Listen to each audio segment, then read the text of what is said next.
Coming up on Cannabis Coast to Coast News with Elena Pinto this week, democracy takes another hit in the Lone Star State of Texas. An appeals court strikes down the decriminalization ordinance in Austin and San Marcos that was passed by a ballot initiative and now deemed invalid, creating even more confusion for the public and law enforcement. We talk with our man in Texas, the J-Man, Jerry Joyner, for reaction. There's so much paperwork, so much time and resources that are wasted.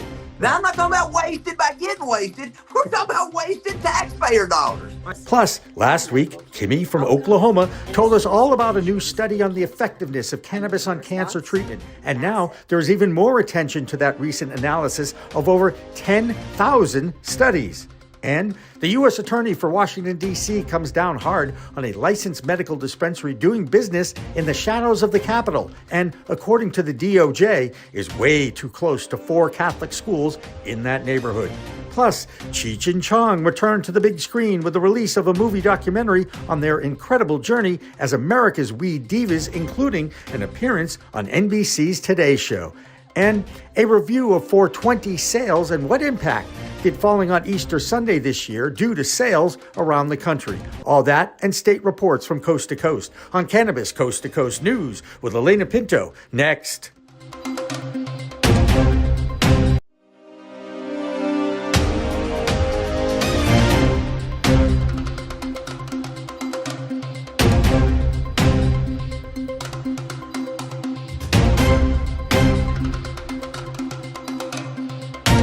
Hi, everyone. Welcome to another edition of Cannabis Coast to Coast News, PCM TV's weekly documentation of the fight to end cannabis prohibition.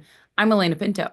If you want to see the history of this movement over the past 4 years, you should download the PCM TV app, where you will find over 40 news videos.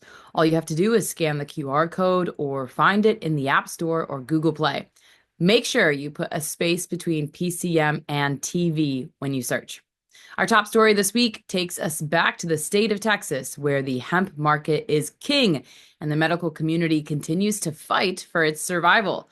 On top of that, now is an appeals court decision to allow the Attorney General, Ken Paxton, to continue with his lawsuit against the 7 Texas cities and towns who voted to decriminalize low-level cannabis offenses in their communities.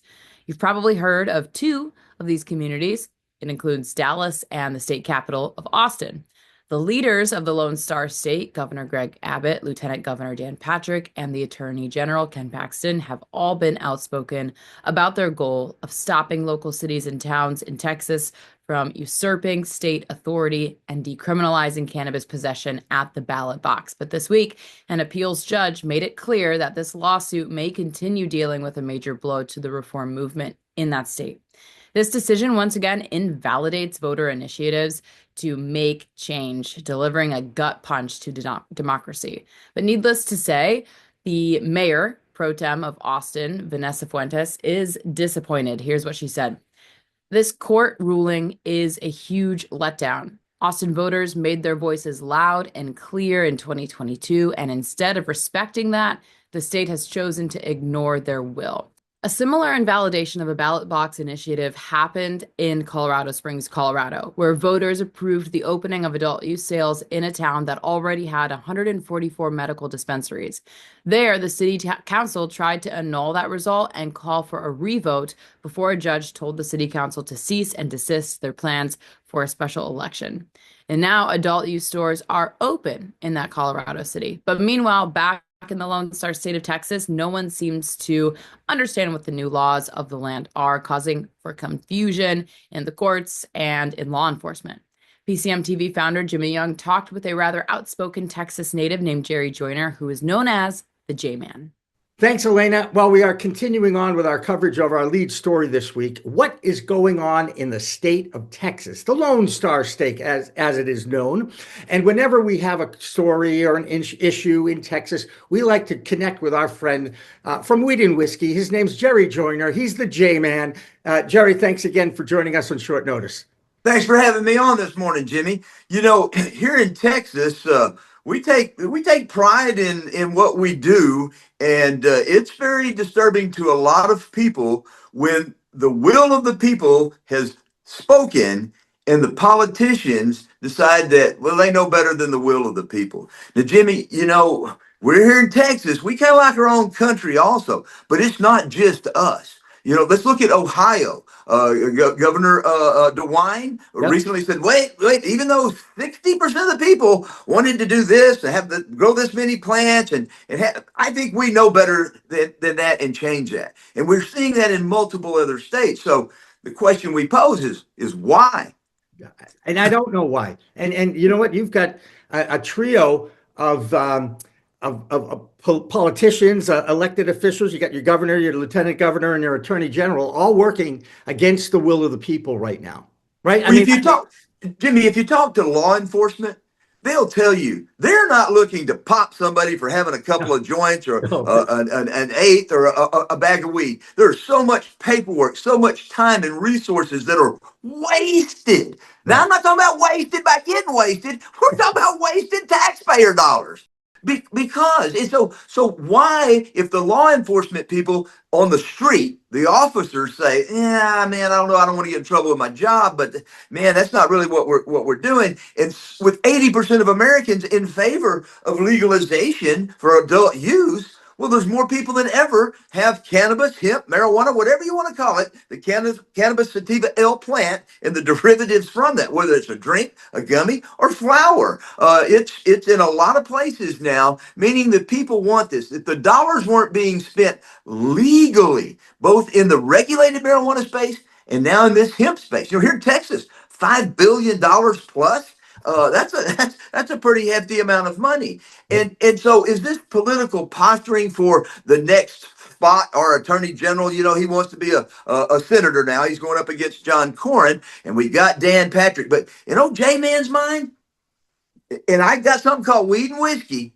It's the whiskey aspect of this stuff, Jimmy. It's the big alcohol. Is much or more than big pharma, in J-Man's opinion, and I use a lot of products. I got a lot of worlds around the sun, and I try to be cognizant of these things. And I think big alcohol, I don't know if you're familiar with SB 3 here in Texas, and then SB 23, which 23 was to take the cannabis business in Texas and put it under the Alcohol Regulatory Authority. We see that happen in Minnesota, a lot of other states where alcohol is where this is going. And the States Act, just introduced on the House, is giving the power of regulation to big alcohol. Okay, that's what it says right in the bill. And personally, if it is one regulatory body overseeing alcohol, hemp, cannabis, L-delta 9, all of those derivatives, that works for me. That works for me. I don't have a problem with it, because I think too many chefs in the kitchen ruin the sauce, right? And you've got a lot of federal ABC, FDA, DEA, USAG, and Lord knows, I think everybody understands that the guy that's in charge of our world right now is trying to cut that in half, because I think we all recognize our government is too big. In a big picture, that may be true. But on the little side, the side where democracy is getting slapped in the face, cannabis is being used as a pawn in our political process. This is what gets me all fired up. And when I hear about things like Texas, an appellate court like this week, overturning the will of the people in Austin and San Marcos, it makes no sense to me. Then again, I see what happened in Colorado Springs, one of the, not Texas, Colorado, right? The first state, one of the two states in the union to go legal.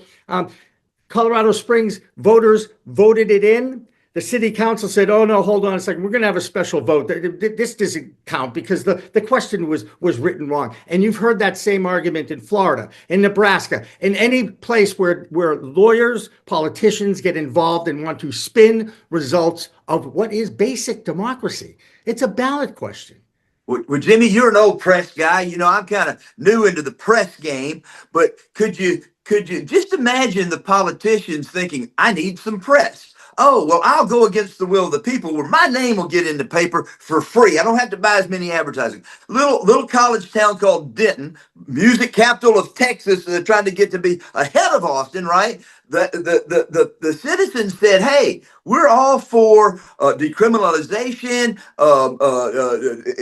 The city council, wait a minute, just because 70% of the people said we want to decriminalize this in our city, we 8 people on the, I think one stood out of the 9 people on the council, said, wait, we know better than 72,000 other people. Or aren't those guys, Jimmy, supposed to do the will of the people? Aren't they supposed to, what my contingency, my constituents, that's the right word. You know, I hadn't had enough of my flour yet this morning, but I always thought that was what that was about and for. And Right. now we see posturing and manipulation of media for press and for eyeballs, regardless of what that circumstance may be. And I think you're right where they're saying a lot of people liking cannabis, it creates a little controversy. We can get some eyeballs and some press on that. It's a little, And that's a shame. That's not what we elected those people to do. exactly right. And it's really not what this country was founded on 250 years ago either. Let's just throw that in there. Jerry Joyner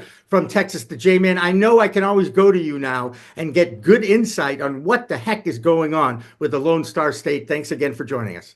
There's another state that has been using their court system to stifle reform efforts voted in by ballot initiatives, and that state is Nebraska. This week, another defeat when lawmakers in the Cornhusker State's General Affairs Committee voted 5-3 against a bill that would have implemented the voter-approved medical cannabis program. This is just another example of lawmakers moving against the will of the people and invalidating a basic premise of our democracy. With all the doom and gloom coming out of the cannabis industry, there is still some good news coming out of California. No, taxes are not coming down in the Golden State, but thanks to a unanimous committee vote in the state house, they won't be going up. There was a scheduled increase in taxes that got shot down this past week, and Dina Naguib has that story in her California report. I'm Dina Naguib, Principal Consultant at Grass Goddess Consulting, here to give you the latest developments in California for Cannabis Coast to Coast News. First off, we have some good news from Sacramento, where the state's Assembly Business and Professions Committee voted 15-0 in support of Assembly Bill 564, which would prevent the excise tax hike to 19% and freeze the rate at 15%. One of the key pieces of information presented by Matt Haney, the bill's sponsor, is that only 38% of cannabis consumed in California comes from licensed legal sources, which means most people are shopping the illegal or hemp markets instead of licensed cannabis, in a large part due to overtaxation. There are still a number of hurdles for this bill to pass, but this is a step in the right direction. Next, I have an update on last week's story regarding the suspension of a testing lab's license. Bell Costa Labs is suing the Department of Cannabis Control, stating that it harmed its business by suspending its license without any formal hearing or means for the lab to contest or appeal the process. Bell Costa states that the DCC had taken no action on their renewal application filed last November and waited until weeks before their license was due to expire, when the lab was most vulnerable, to suspend their permit. In addition, Bell Costa Labs alleges that 2 competing labs are colluding to manipulate the media and the DCC to put their competition out of business. These labs, Resco Laboratories and Infinite Chemical Analysis, file lawsuits against Bell Costa alleging manipulation of results. Lots of shots fired in this one, but it's California. Is anyone surprised by all the litigation? That's it. I'm Dina Naguib for Cannabis Coast to Coast News. More note from California this week. For the first time, a legal grow facility is teaming up with a 2-star Michelin restaurant to create a new twist on farm-to-table dishes. Yes, These will be infused offerings from Sonoma Hills Farm and a specific strain called Lazy Bear Reserve. The Lazy Bear restaurant is located in San Francisco, and no, they don't deliver out of state. Back on the East Coast in Washington, D.C., there wasn't a lot of movement in reaction to the filing of the States Act 2.0 in the House of Representatives. And that's the bipartisan legalization bill we told you about last week that is being sponsored by Republican Congressman Dave Joyce out of Ohio. Instead, the focus in Washington, D.C. is on the legal medical dispensaries in the shadow of the Capitol building. There's always been an awkward acceptance of medical dispensaries in the district since approval of allowing that industry to operate without federal interference. But now that might be changing. The DOJ is taking an interest in enforcing some of that district's compliance rules that have been allowed, including the spacing of dispensaries from schools. Here's Andrew Behringer with that story. I'm Andrew Behringer with the Washington, D.C. report for Cannabis Coast to Coast News.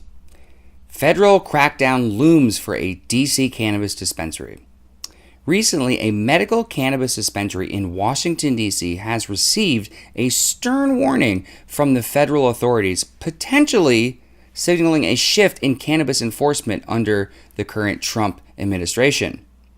The current U.S. Attorney Edward R. Martin Jr. sent a warning letter to Green Theory dispensary operators, citing potential violations of federal law despite the businesses being approved under local regulations.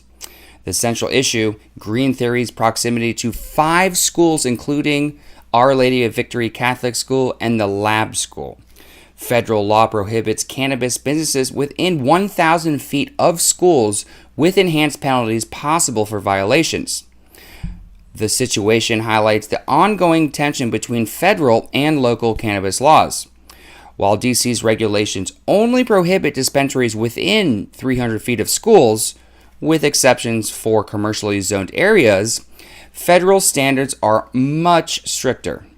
This federal warning comes shortly after the White House called DC's cannabis decriminalization a failed policy, and President Trump signed an executive order aimed at beautifying DC that includes addressing drug issues. This move raises questions about the administration's cannabis stance, particularly since Trump previously endorsed cannabis rescheduling during his campaign. A recent poll shows that most Republicans do support various cannabis reforms, including state autonomy on cannabis laws. Green Theory must respond by May 12th to questions about their awareness of federal laws and compliance efforts. Well, that's the Washington, D.C. report. I'm Andrew Behringer, reporting for Cannabis Coast to Coast News. One more note out of D.C. after the DEA did a great job of ending the rescheduling initiative started by the Biden administration by postponing a final hearing on the matter. At the time, a group of doctors filed suit against the DEA for not allowing them to testify. And now those doctors have rescinded their lawsuit, basically succumbing to the delay tactics put forth by the DEA when rescheduling seemed imminent, and now is on permanent hold.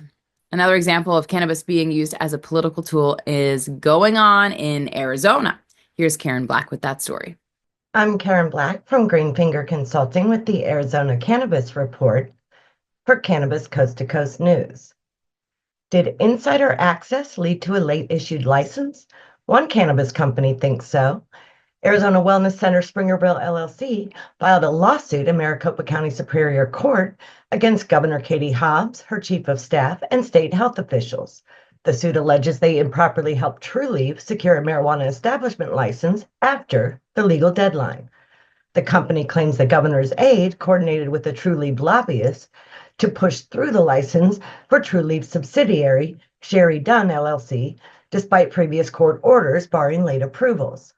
State officials deny any wrongdoing, calling the lawsuit sour grapes, and saying the decision to settle with Trulieve was based on unique legal circumstances and prior Supreme Court rulings, not a special treatment.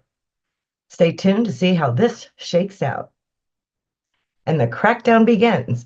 Arizona began enforcing a statewide ban on unlicensed sales of THC-infused products, including hemp-derived edibles and drinks, on April 24th. Now, only licensed dispensaries can sell these items, and violators risk fines and jail, even if the THC comes from federally legal hemp. The Arizona Dispensaries Association supports the crackdown, but the hemp industry is fighting back hard. The Hemp Industry Trade Association filed a lawsuit arguing these products are federally legal and the ban threatens thousands of jobs and hundreds of businesses. A judge declined to pause enforcement, so the ban stands for now, with the full hearing set for May 9th. In business news, Phoenix's Tilt Holdings announced its first quarter earnings call will be held May 15th, and its annual shareholders meeting is scheduled for June 17th. Arizona's cannabis community recently rallied for one of its own, Lee Bossard, a 38-year-old father and the cultivation director at High Grade, who is battling stage 4 metastatic melanoma. On April 27th, Willie's Taco Joint in Phoenix hosted a fundraiser donating 5% of food and drink sales to help cover Lee's medical expenses as he undergoes intensive cancer treatment while caring for his daughter with autism. Our thoughts are with Lee and his family. That's all for this week's Arizona Report. I'm Karen Black from Greenfinger Consulting reporting for Cannabis Coast to Coast News. That'll do it for the A block, but don't go away because we have quite a few more state reports to share with you, including our European report with Ben Stevens and a look back at 420 and what impact did having that cannabis celebration fall on Easter Sunday have on sales. Cannabis Coast to Coast News continues after this.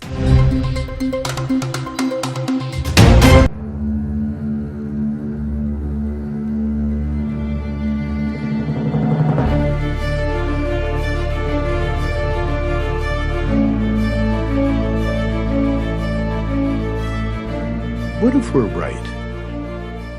What if all of a sudden they discovered that there is medical use for marijuana and that it is good for you and it's better than alcohol and it's better than opioids and it helps your health? What if we're right? What if they find that out? Specific cannabinoids have medical value. These are facts. I'm here today in hopes to assist in removing the demonized stigma of cannabis and the perception that cannabis is just about getting high. The true base of this plant has to be known. I don't think anybody should ever go to jail for cannabis. Get some medicine, and everybody should have access to it. This is something which, at the very, very least, is the key to alleviating suffering and extending life for millions of human beings. Right? For returning some kind of balance to our society, and quite possibly of restoring our planet's natural balance as well.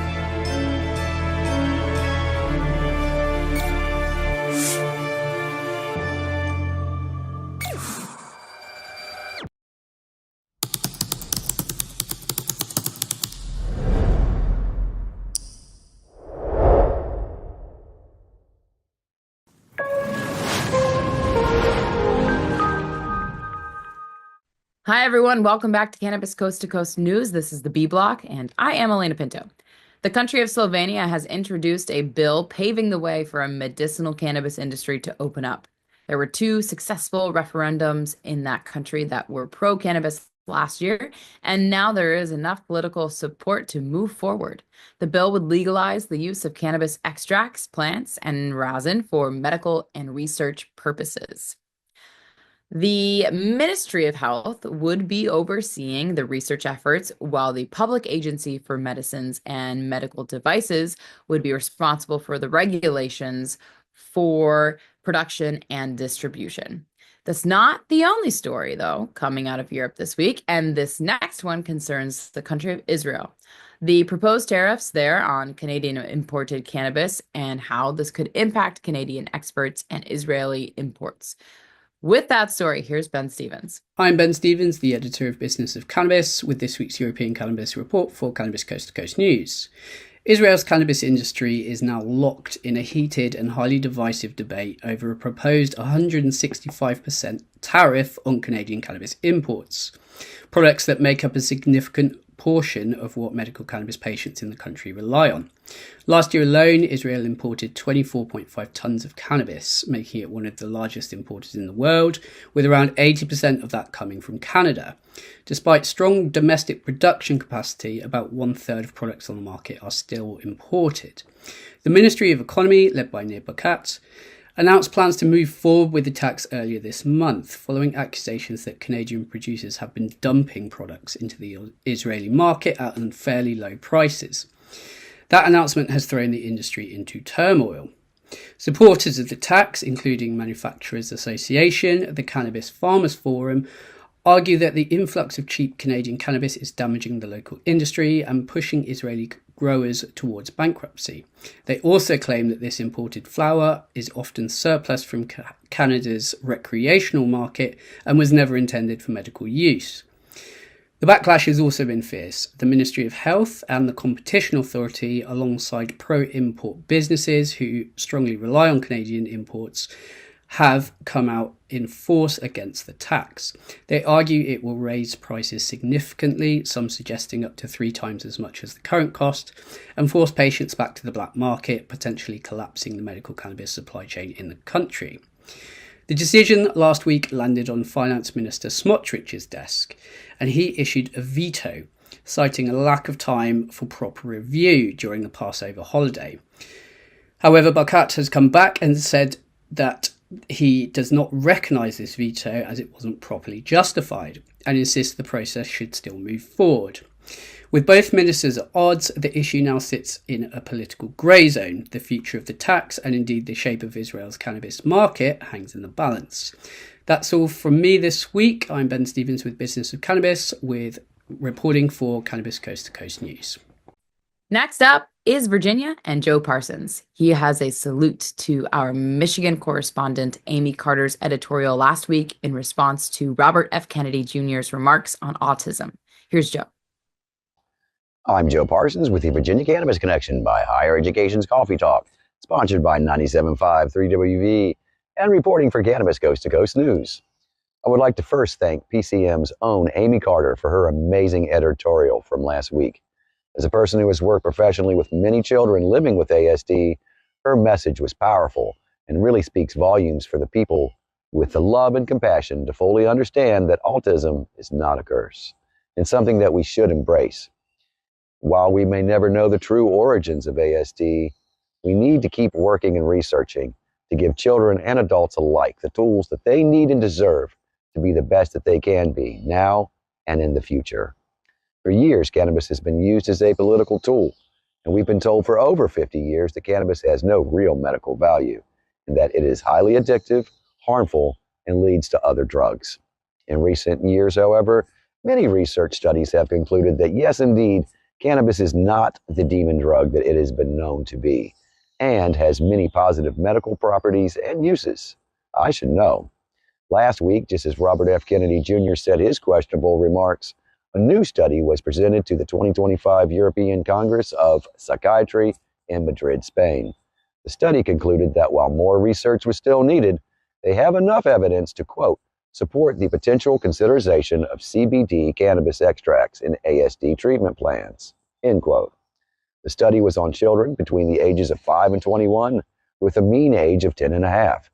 And the data from 3 published studies concluded that younger patients given CBD appeared to provide meaningful benefits for younger patients with ASD, showing moderate improvements in social responsiveness and small but notable reductions in disruptive behaviors and anxiety.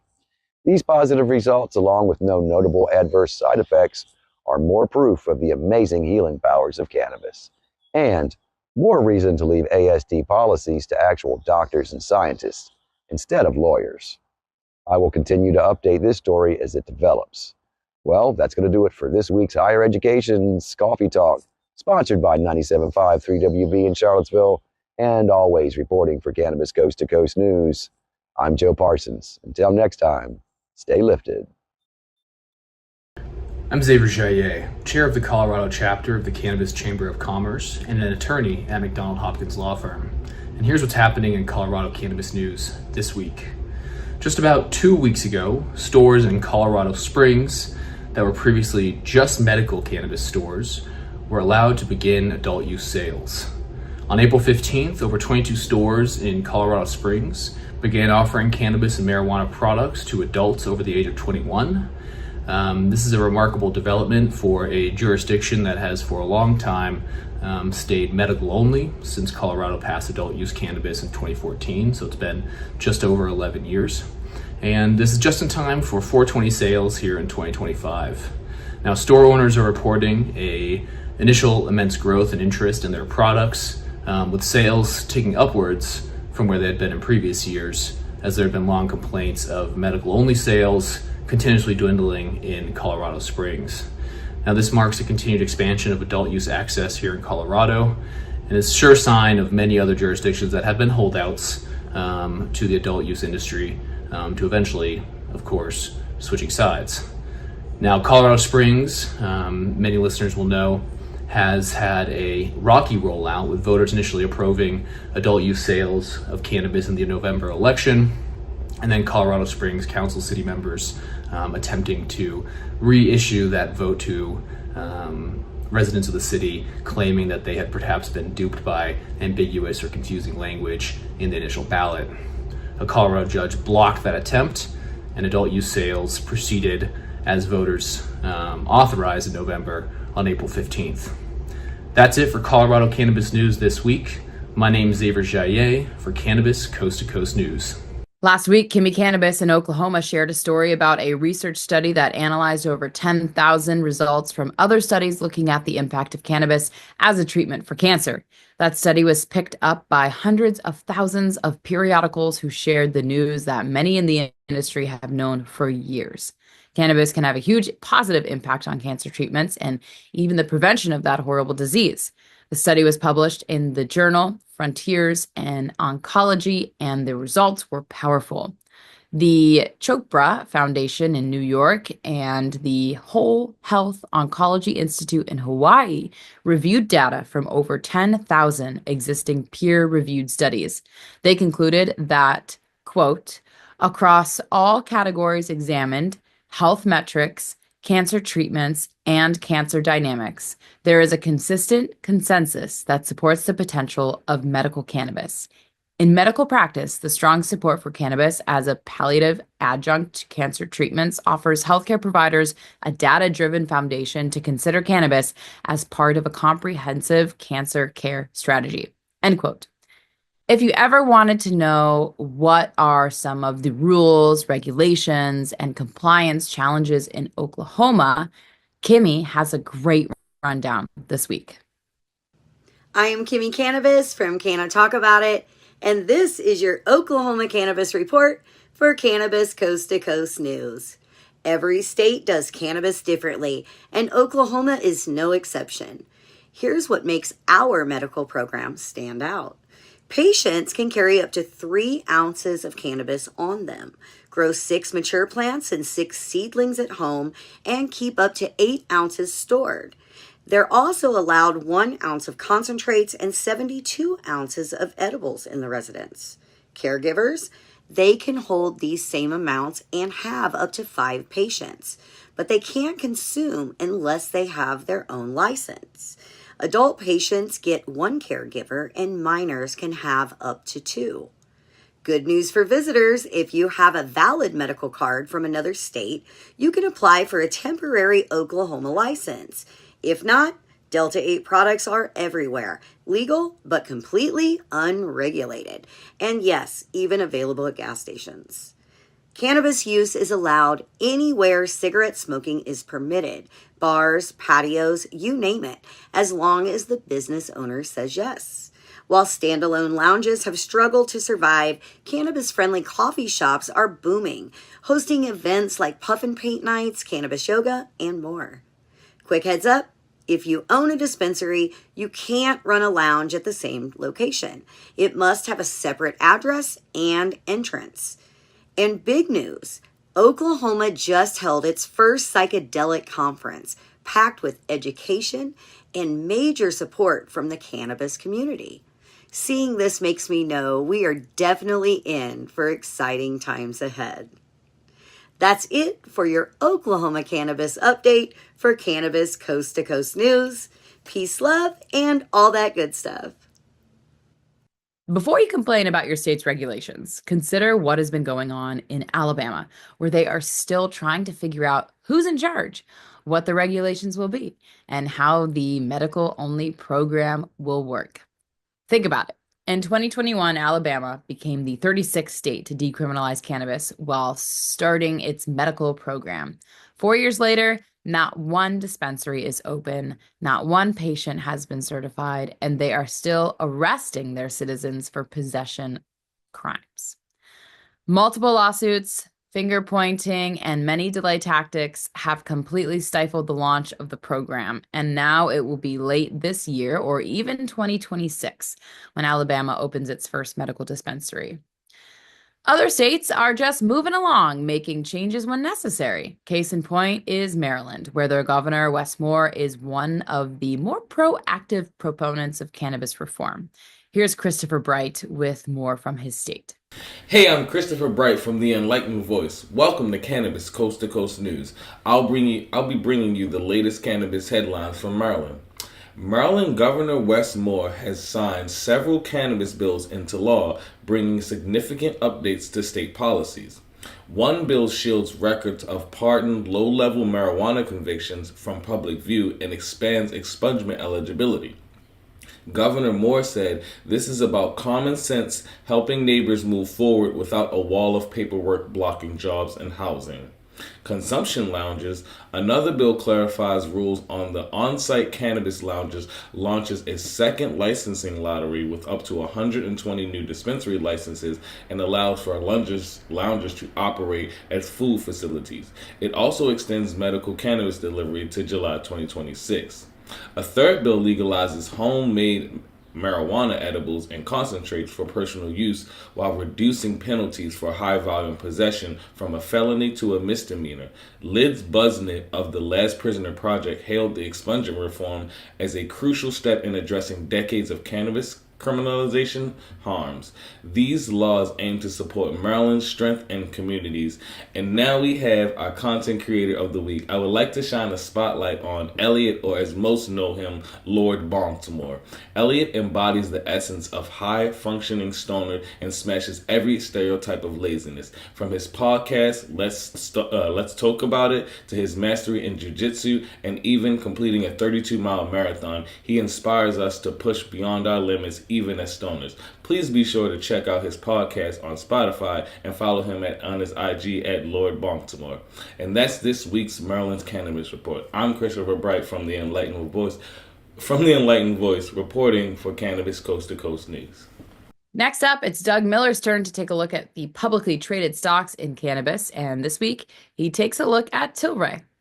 I'm Doug Miller from High on Wall Street with this week's Cannabis Stock Report for Cannabis Coast to Coast News. Tilray Medical is leaving New Zealand's medical cannabis market to focus its medical marijuana operations in Australia. The Sydney-based medical cannabis company said its final day operating in New Zealand will be May 31st. The company, which reported international sales of $13.9 million during the 3 months ending February 28th, said no Tilray employees were impacted by the decision to exit the market.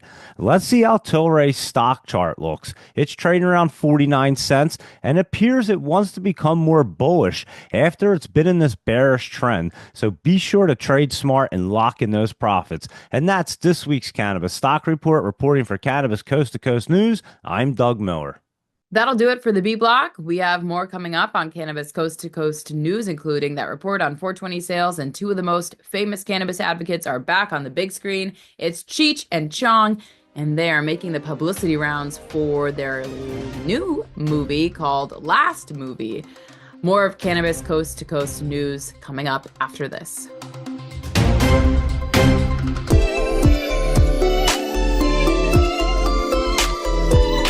We see a lot of companies out there that they don't do budgeting, they don't do forecasting, they don't do any strategic business development or strategic business thinking about what direction they want their company to go. They believe that being in cannabis is just going to automatically be a moneymaker, and they don't plan for things like 3 or 4 years after a state comes online. There's usually a decrease in the profitability of each company because the state gets saturated or gets to the saturation point. If you're not planning for that, you're going to be in trouble when that happens. And that's why we see a lot of cannabis companies go out of business or merge or get sold at that point in time.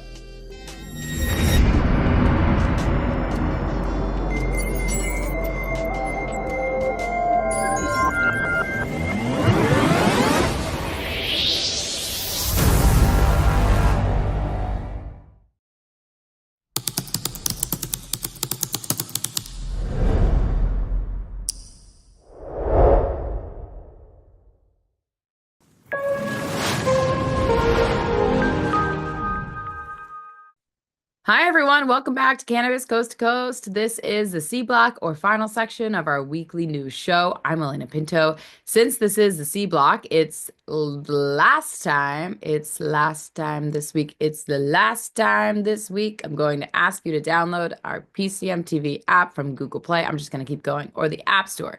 Just scan the QR code on the screen and it will take you right where you need to go. First up, this is a big week for cannabis advocacy in Washington, D.C., with the Cannabis Unity Week taking place in the nation's capital with events on Tuesday, Wednesday, and Thursday, May 1st. That's the day when cannabis advocates will rally in front of the White House.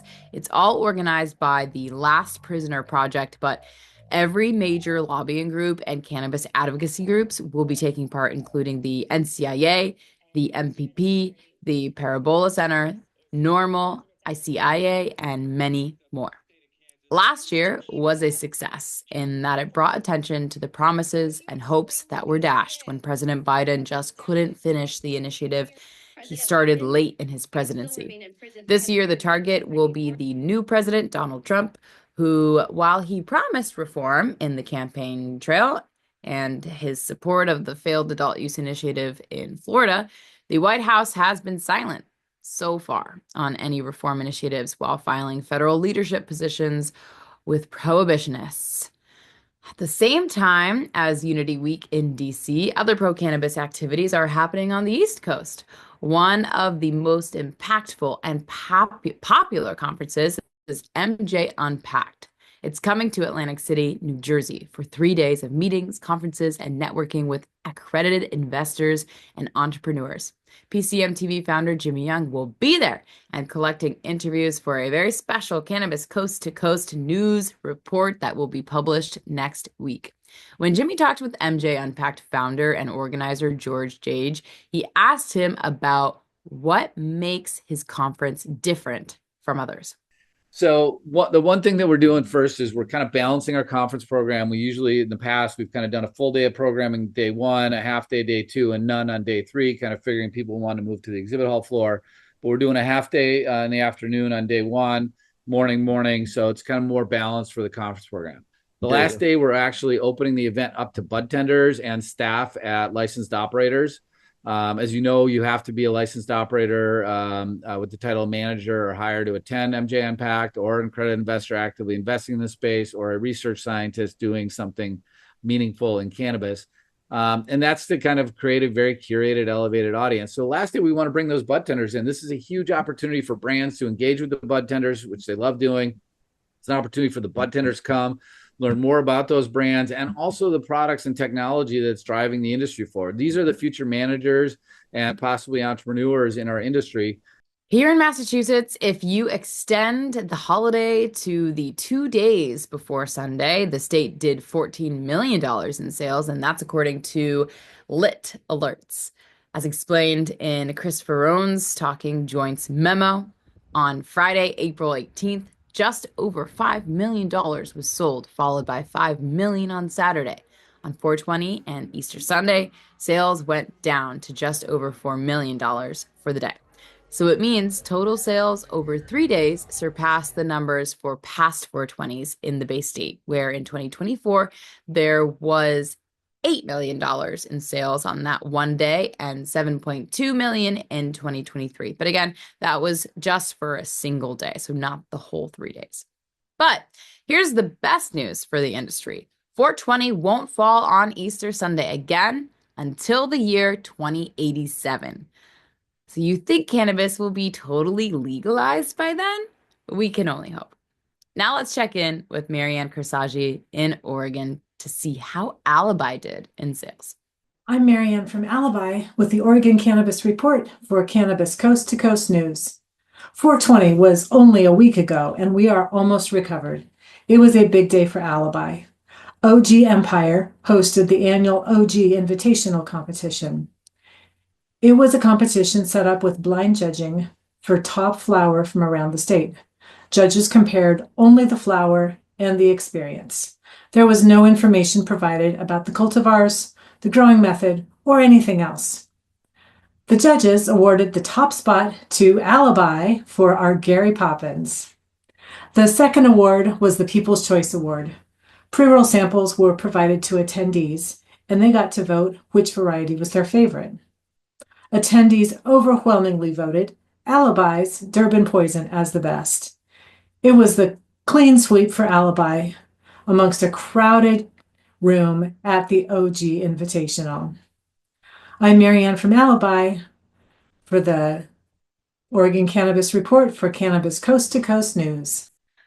There's another new state that is trying to catch up with legal states that surround it. It's Tennessee. This week, lawmakers there sent a bill to the governor, Bill Lee, which would set heavy restrictions on the hemp industry in that state, threatening its very existence. In Illinois, sales continue to grow. Or do they? It all depends on how you spin the numbers. And that's why we have the Chicago clone guy keeping track. Here's Mark Allen. What's up, everybody? I'm Mark Allen, the Chicago clone guy. This is Bird reporting for Cannabis Coast to Coast News, just outside of Chicago, Illinois. Thanks for tuning in. Lots going on, as always, in this area. Today we're going to talk about money. As you know or don't know, I recently reported that 2024 was a record-breaking year for Illinois, but then again, every year in sales has been a record-breaking year the last 5 years because they keep selling more and more. But numbers are showing that the last few years, the sales are kind of in decline year over year. Specifically, year over year sales now, officially, it's down negative 0.9%. So we sold over $2 billion worth of product last year, but sales are kind of down. So they're actually selling more items in the state, which they're bragging about, but at the same time, those items are now lower value products or discounted products. So the market is starting to adjust itself accordingly in Illinois, and the Illinois Department of Agriculture has been holding back permits and slowing that down to help, reduce the inflation or deflation of these products. But, the market's going to kind of dictate what's going on there, as always. In other news, AYR Wellness is a local, actually it's not local, it's MSO. They're based out of Florida, I believe, mainly. They're shutting down 4 stores in Illinois for specific reasons that they don't have the scale to compete long-term in Illinois, which I don't really understand, but I'll tell you what I do understand. Illinois is pretty much run by Chicago and Chicago suburbs, and it's a machine. It eats you up and spits you out. It's a tough place to live and thrive, but that sums it up for this week's news for Illinois. I'm Mark Allen, the Chicago clone guy, reporting for Cannabis Coast to Coast News. This is Bird. For the cannabis community, this year it fell on Easter Sunday, and sales results from all over the country reflected that. In Ohio, they had their first 420 day of legal adult use sales, and they saw a $3 million increase. Here's Christina Brisson with the Ohio Cannabis Report. I'm Christina Brisson with Over the Top Renovations with your weekly Ohio Cannabis Report with Cannabis Coast to Coast News. A Cincinnati festival recently came under question as they advertised that they would be selling on site, which the Division of Cannabis Control says is illegal, but no deputies took any action against anyone in the festival. Belmont County recently got its first dispensary, congratulations on that. And then the Ohio versus Michigan cannabis war seems to continue. As you may know, a lot of Ohio sales go to Michigan because it's cheaper, there's more variety, the whole buying environment is totally different. It's just a way more relaxed feel. The stores are very calm. The way you get to look at everything is just very different. And with the new laws, we've talked about, they're trying to increase the tax here in Ohio and make more restrictions, which is going to continue to send our sales all the way across the border to Michigan, where right now they have 6 dispensaries alone just at I-75 where the Michigan-Ohio border is. And then last week we saw our first legal 420 here in Ohio, where we saw an increase of $3 million in sales. That is your weekly Ohio Cannabis Report. I am Christina Brisson with Over the Top Renovations with Cannabis Coast to Coast News. And finally tonight, the two most famous names over the past 50 years in cannabis is Cheech Marin and Tommy Chong. Yes, the beloved baby boomer stoners Cheech and Chong. They have a new movie coming out, which is kind of a biopic of their lives in Hollywood. It's called The Last Movie because since both guys are in their golden years, Cheech is 78 and Tommy is 86, this might very well be their last movie, at least together. This week, they appeared on NBC's Today Show in the morning, and for some reason, everyone is always smiling when they see these two legends of the counterculture movement of the late 60s and 70s. So we're probably going to smile too when we watch that movie. That'll do it for this week's Cannabis Coast to Coast News. I'm Elena Pinto. Remember, it's a whole new world of weed out there. Consume it responsibly. We'll see you next week. I think I messed up. Did you know there's a place that covers all the cannabis news you need? Welcome to Pro Cannabis Media, your go-to for all things cannabis. PCM is the CNBC of weed, bringing you the latest news and talk shows with a twist. We've got 16 state correspondents and multimedia journalists from around the US and Canada. Hey everybody, it's Brandon Jones with Big Green Distribution with the Missouri Cannabis Report. I'm Karen Black from Green Finger Consulting with the Arizona Cannabis Report. I'm Amy Carter from Michigan Weedsters. Andrew Behringer here reporting from Washington, D.C. Debbie Fazy with the Canadian Toke of the Week. It all started back in 2018 when founder Jimmy Young kicked off the In the Weeds podcast. His mission? Documenting the fight to end cannabis prohibition. Fast forward to today and we've got Cannabis Coast to Coast with Elena Pinto, delivering the nation's only TV-style cannabis news show. Hi, everyone. Welcome to another edition of Cannabis Coast to Coast, PCM TV's weekly roundup of industry news from California to New York. I'm Elena Pinto. As of August 2024, PCM has racked up over 1.2 million views and 14.5 million impressions on our YouTube channel. With 15,000 subscribers and growing, our reach is spreading like wildfire. PCM's website, YouTube, Rumble, Discord, Roku, Twitch, Spotify, iHeartRadio, Apple Podcasts, and even our very own PCM TV app. Get your cannabis news fix with Pro Cannabis Media. We're here to keep you informed and entertained. Stay tuned and stay lifted.